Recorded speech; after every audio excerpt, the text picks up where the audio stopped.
Hey.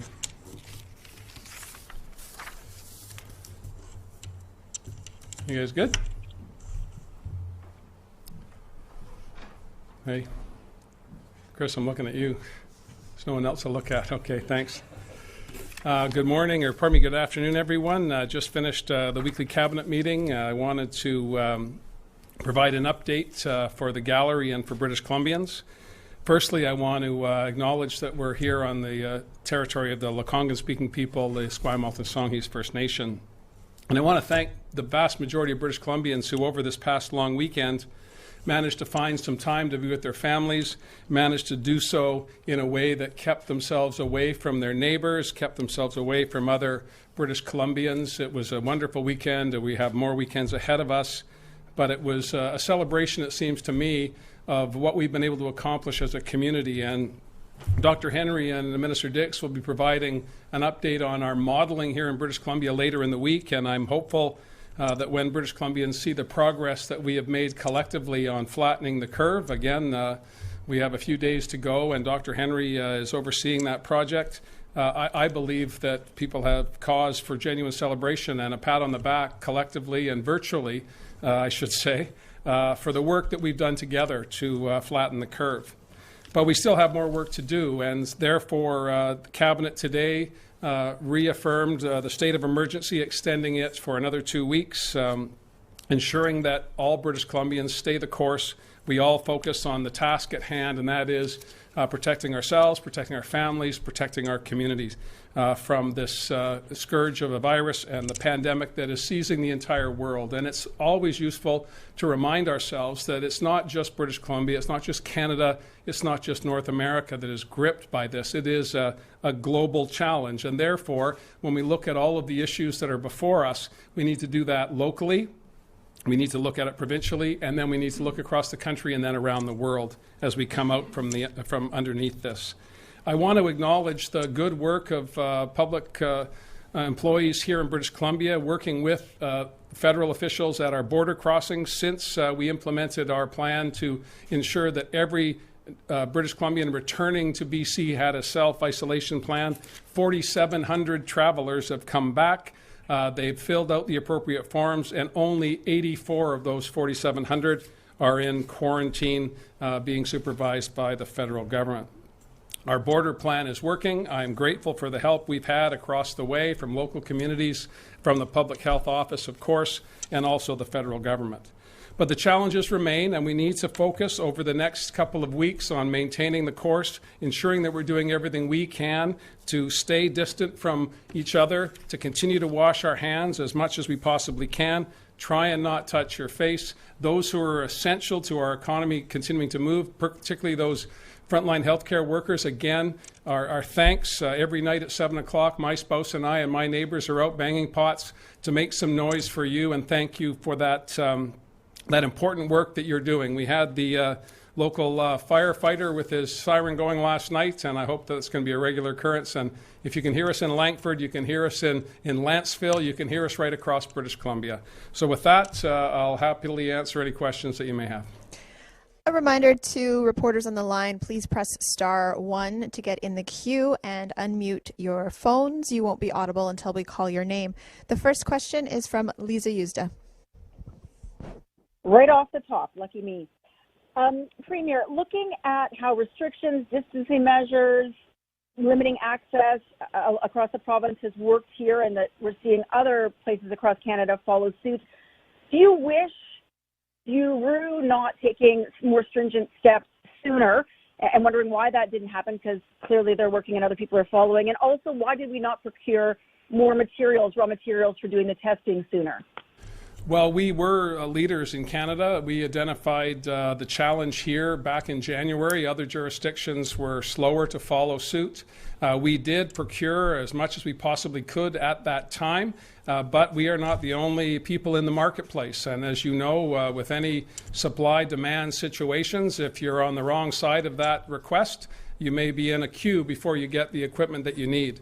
Our PPE issues were critical. They're starting to resolve themselves. I give thanks to Premier Kenney and the people of Alberta who provided us with 250,000 N95 masks out of their stockpile, and they were also generous enough to help Ontario and Quebec with not just N95s but also with gowns and other surgical requirements. So we as Canadians are pulling together. There's a joint procurement process being coordinated by the federal government. We have many irons in the fire, whether it be for testing equipment, whether it be for PPE, and we're going to continue to be ahead of that requirement. So far, so good. I take again my guidance from Minister Dix and his very capable team in the Ministry of Health, and we're in a pretty good place today, and I hope that continues. Our next question is from Justine Hunter. Oh, hi, Premier. Some money that was approved last month by the legislature was supposed to be for recovery plans, and I'm wondering what signals are you looking at to guide how and when we will begin to ease up on the current pandemic restrictions? Well, we're looking at a variety of issues across government. Minister Fleming is working with stakeholders in the education system to get the online learning working in every corner of the province. We've seen some really good success, and again, a level of collaboration between educators, superintendents, school board trustees, parents, children, the whole continuum of components of our K-12 system working cooperatively to try and find a way forward through this virtual period, and also having those preliminary discussions about how we would, if the curve continues and we get positive signals from Dr. Henry and the modeling in the weeks ahead, that we would be able to look at bringing kids back to classrooms. But I look at my colleagues across the country who set arbitrary dates for a return before the data was in, before the science was confirming that, and we're not going to follow that lead. We're going to look at the numbers as they emerge over the weeks ahead before we make those determinations. When it comes to other components in the economy, of course, the capacity in our acute care system is robust. That's at the cost of those elective surgeries that we very, very regrettably, Minister Dix and I and the entire government were frustrated that was a step we had to take, but an important one. And I think that will be a place where we will start to look at moving more people back into our acute care system again when the evidence presents itself, so we can do that. When it comes to other elements of the economy, what we've been trying to do, Justine, is to not shut down everything. There was a lot of talk about lockdown this and lockdown that. Other jurisdictions used that language, and then they published their exemption lists, which were sometimes pages long. What we've tried to do is make sure that we have safe workplaces, and that's having our WorkSafe minister, our WorkSafe staff, coordinating with public health officials to make sure that we can ensure that work can carry on in British Columbia, whether it be in the construction sector, whether it be in public transit, and so on. And we'll be able to start things up, I think, because of our early start to prepare for the pandemic. I think we'll be in a better position when the restart happens. But that's what part of what the Economic Recovery Task Force is talking about weekly with Minister James and Minister Mungal and I, as well as the conversations I'm having with industry leaders, sector by sector, with the environmental community, with the agriculture sector, forestry, and so on, to make sure that all of the stakeholders have an understanding of where we're going, and that when the start up begins, sometime in the not too distant future, again, when the evidence presents itself, I think we'll be in a good place. But we're planning for that and have been planning for it for a number of weeks, making sure that the lines of communication between the players, labor, industry, communities, are as robust as they can be. Our next question is from Keith Baldry. Good day, Premier. Vancouver Mayor Stuarts just wrapped up a news conference, which again he reiterated his need for $200 million or so, roughly, from the provincial government. You've got TransLink saying yesterday they need $75 million a month from both either provincial and federal governments. That's a lot of money. What's your response to a request like this? Well, certainly I'll start with the City of Vancouver. Municipalities across British Columbia are seeing a decline in their revenues to meet the services that they deliver, or to provide the services that people expect in communities right across the province. And that's a challenge that Minister Robinson has been working on, regular contact with the broader Union of BC Municipalities, the umbrella group, for all municipalities in BC, regional districts and others. But she's also been going mayor by mayor, region by region, hearing people's concerns, hearing their needs, and we're developing proposals that Minister Robinson and Minister James will be talking about later in the week that will be helpful. But again, I don't dismiss Mayor Stuarts' concerns, but those concerns are echoed right across the province, and we are still trying to figure out where we go as a province, where our regions need support, what we can ask from the federal government. I had a conversation again, as I do regularly, almost nightly, with Chrystia Freeland. We talked about BC Ferries, public transit, whether it be BC Transit or TransLink. These are vital components of our economy. They may well be public transportation entities. The debate about the state of BC Ferries, is it a Crown corporation or is it a private company? You'll get different answers depending on who you ask on that question. But these are critical components of our economy. We cannot continue to operate even our essential services if we don't have public transportation for our nurses, our care aides, and other providers. So whether they work in retail, in grocery, or other sectors, if we can't get them to work, we will fail. So we're working with the federal government, we're working with TransLink, with BC Transit and the partners within BC Transit to find a way forward. But I think, again, I want to caution all British Columbians, we are making this up as we go, as the problems emerge. The evidence from TransLink yesterday was graphic for the public, and we need to get our heads around that, not just governments and funders, but the traveling public as well. And we need to find those solutions by working together. I'm confident we'll be able to do that. Our next question is from Rob Buffum. Hi, Premier. I'm wondering, you expressed sort of optimism about how well we're doing as a province, flattening the curve.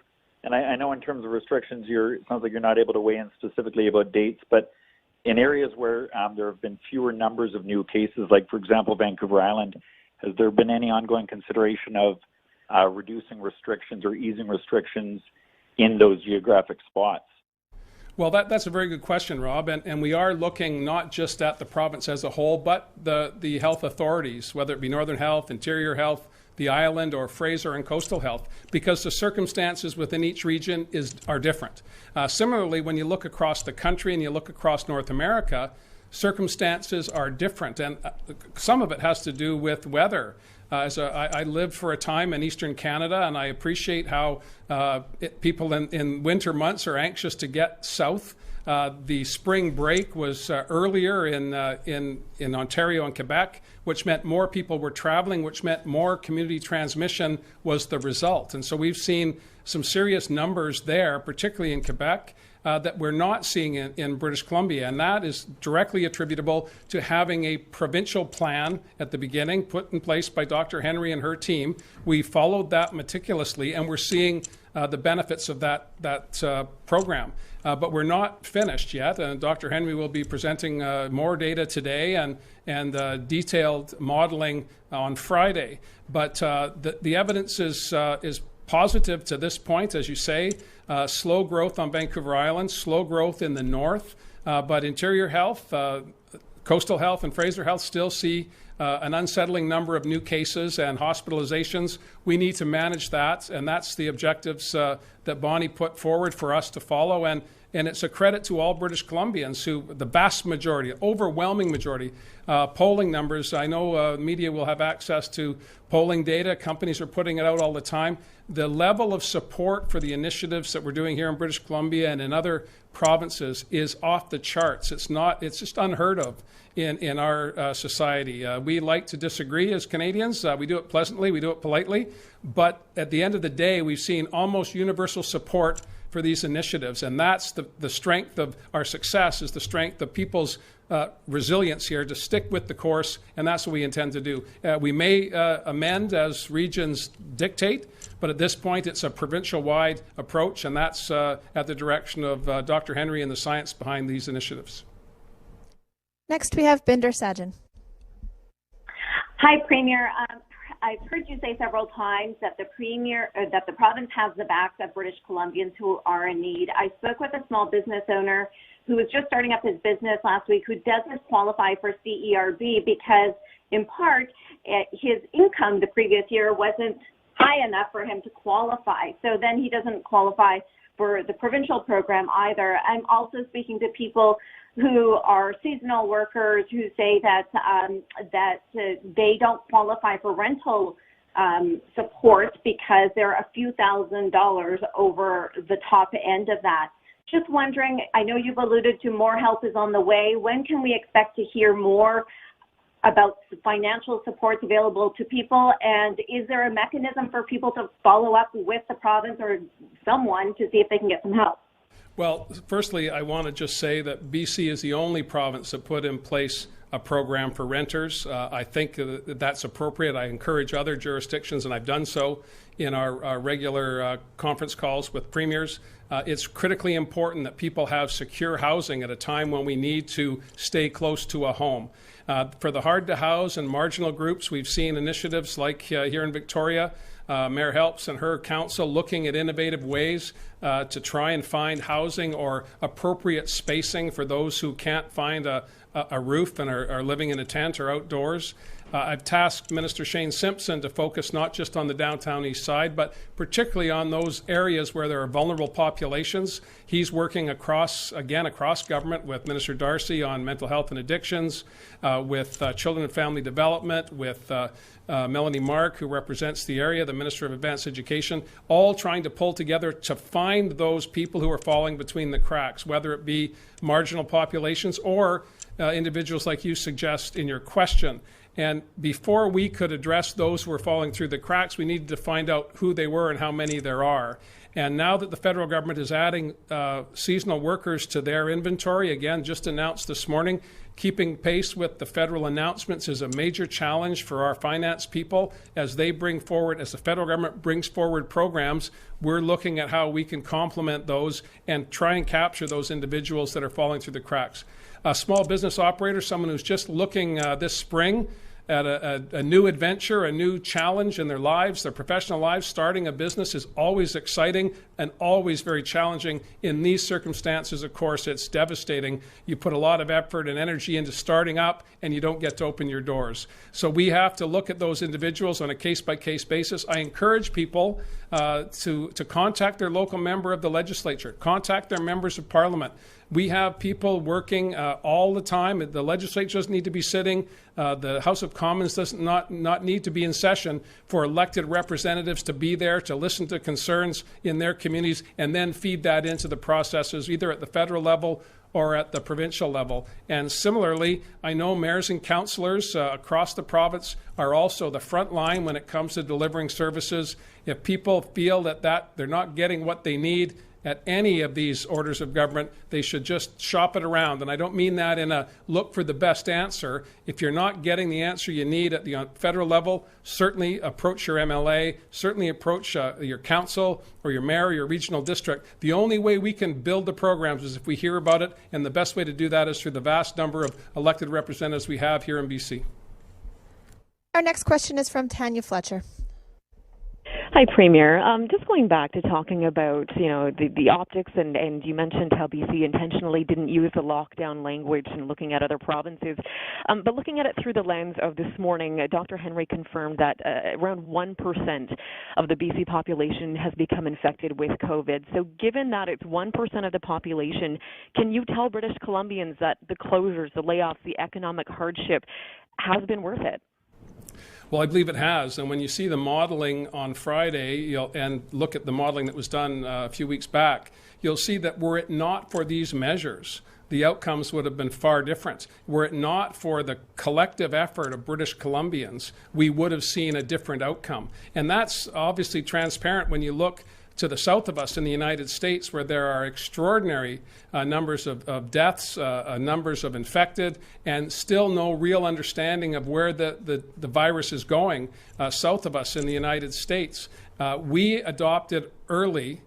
We adopted those initiatives that Dr. Henry put before us, making sure that if we were not feeling well, we self-isolated, making sure that when we were out interacting with the public, we were doing it at safe distances, constantly washing our hands, sanitizing wherever possible our workplaces if we're at work or at home. These initiatives made a difference, and stopping mass gatherings made a difference, and that's what the evidence clearly demonstrates. And I think British Columbians, although it's been a very difficult road, I'm not diminishing that, if you look at the results, we should be proud of what we've been able to accomplish, and the sooner we get that curve flattened completely, the sooner we'll be able to get back to a sense of normalcy that we're all yearning for at this point. Next up, we have Vaughn Palmer. Afternoon, Premier.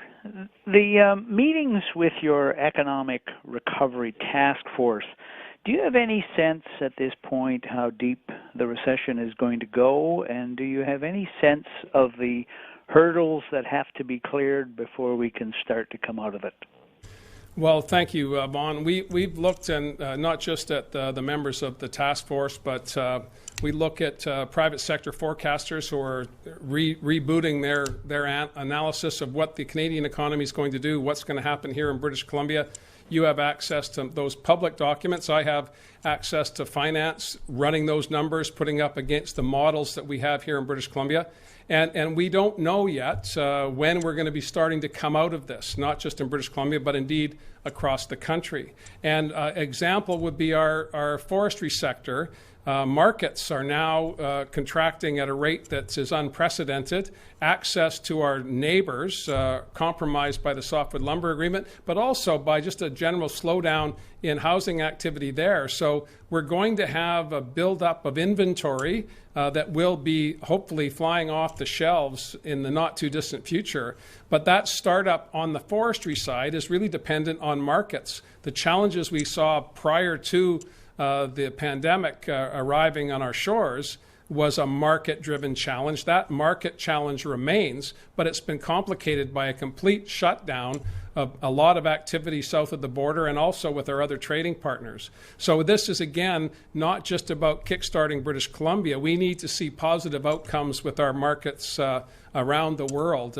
As a small, open economy that depends on trade, we need to make sure our trading partners rebound as well. So I've got my fingers crossed for the United States to get it together as quickly as possible. I've got my fingers crossed that we can continue to expand markets to new places and take advantage of the fact that here in British Columbia, we got in the front of this faster than some other jurisdictions. Another example would be the film industry. Film and television just completely shut down, not just in British Columbia, but indeed around North America. And we want to be in a position, based on the initiatives that we've undertaken and the hard work of British Columbians, to say to those who want to restart their filming, whatever it might be, whether it's television, major motion pictures, all of that activity, we want it to come back to BC as quickly as possible. But we need to put in place the building blocks for that to happen. And that is speculative at this point, Vaughn. I could speculate with you, but I'm sure you'll be able to get that done without any help from me. And I don't mean anything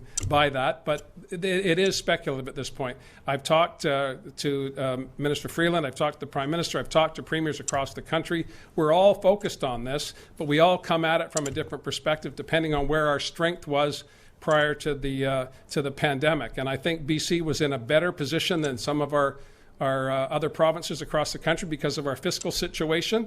That's deteriorated, but the natural resources that we have here, the innovative economy that we have here, the tech explosion that has helped us carry on, the value of being in the same time zone as Hollywood, all of those things have not gone away.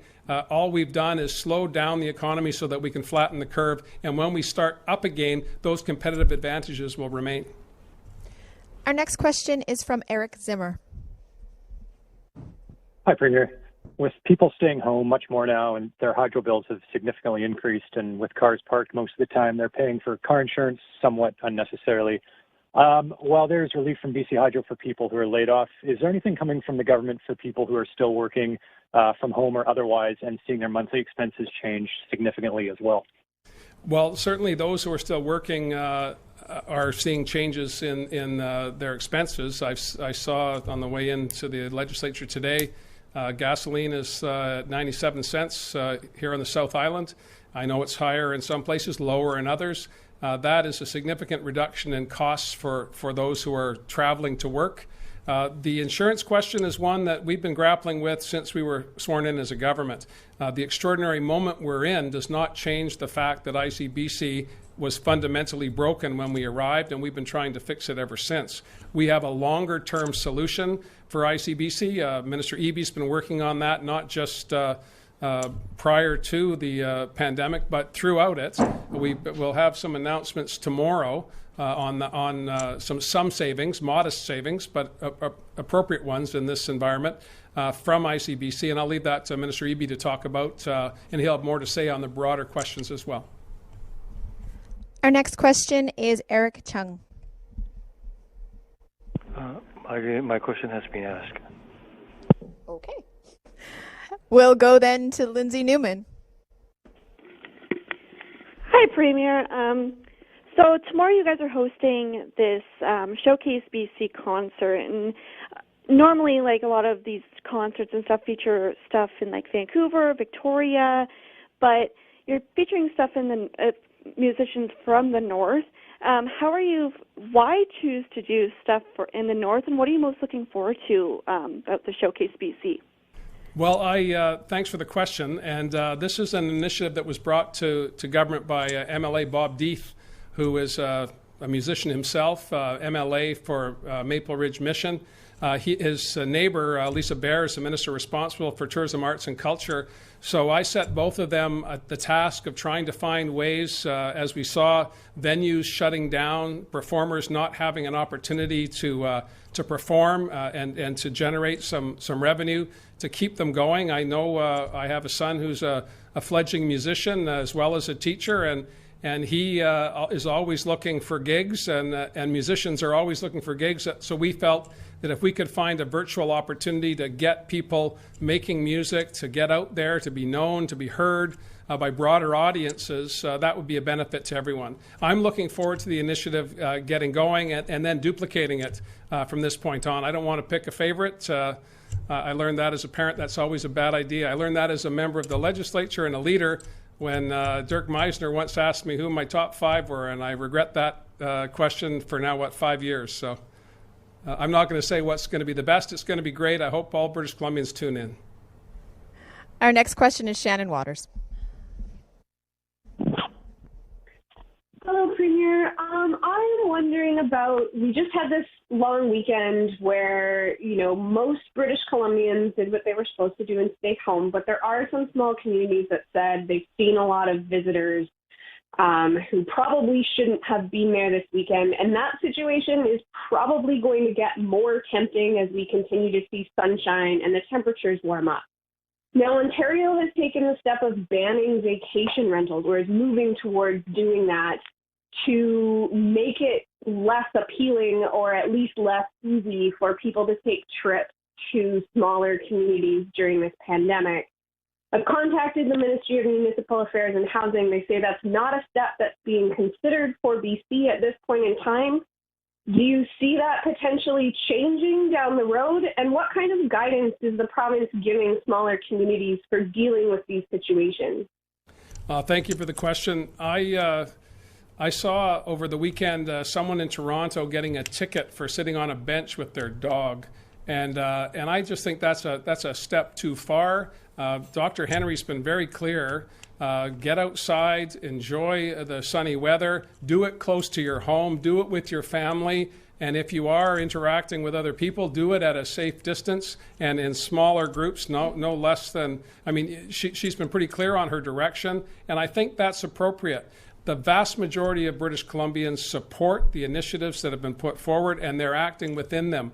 For that small group of people who are not, I think public scorn is as effective a tool as a fine or a ticket or some sort of prosecution from government. And I've seen people I know well up and down Vancouver Island in small communities encouraging people to not come. Many of these are tourism-based communities, but they understand and recognize that if we're going to get through this, we need to eliminate the virus as best we can, awaiting, of course, vaccines, awaiting for other solutions.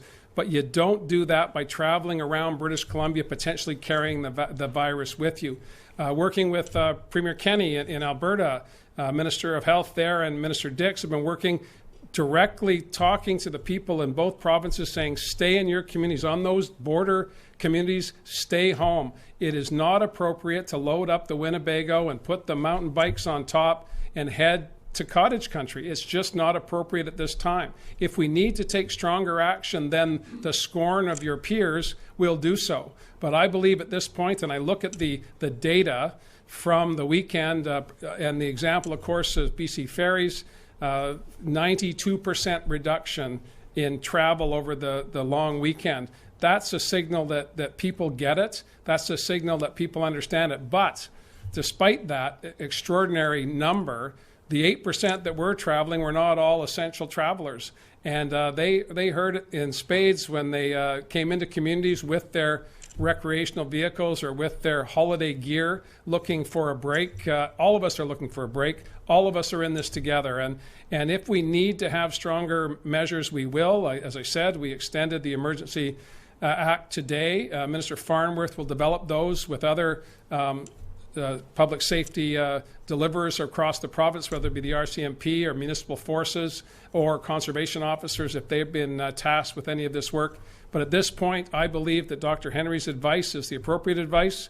Enjoy the spring days, but do so close to your home. Do not travel unless you absolutely have to. Next question is Richard Zisman. Premier, how flat does the curve need to be in terms of restarting the economy? And do you see a situation where British Columbia's economy could be moving and restrictions lifted before Washington State or Alberta or other Canadian jurisdictions? Well, I believe that we are on our own timeline. We have been from the beginning. We saw this early, we've addressed it early, and we will perhaps come up from underneath it early, but the data, the science will direct us in that regard. We will be different from other jurisdictions because of where we are and what steps we've already taken. I think comparing to Washington State is a challenge. A lot of our community transmission was a result of the outbreak in Seattle. And so the border issues were really important to us, and that's why I pushed the federal government so hard. I'm grateful that they're now expanding the program we have here in BC to other border points in Quebec and Ontario, so that we don't have to cross-reference flights from, connecting flights from Toronto into Vancouver to make sure we're capturing all of those Canadians and British Columbians coming home. But these are initiatives that we're taking to protect and flatten the curve. What metric we use, again, I'll leave in the hands of Dr. Henry. The modeling will be available on Friday. She'll be able to talk more specifically about what she's looking for to give signals that we can start up in various places. And it will be a phased-in process. I think Vaughn has referenced that in the past. It's not going to be snap your fingers and we're back to the way we were. That people need to push that out of their minds. This will be a phased-in response, as we've seen in other jurisdictions, and as I expect we'll see in other parts of Canada. And our last question is from Victor Kaiser. Hi, Premier. Just curious, I know we've got the Washington, Oregon, California governors forming their alliance of states to deal with the response outbreak there. I know that's, Cascadia comes to mind. Has there been any dialogue with the governors there and a coordinated response? If so, how did it go? If not, any plans to talk to them more frequently? Well, I have a very positive relationship with Governor Inslee. I haven't spoken with them, and I've lost track of time. I'm in that.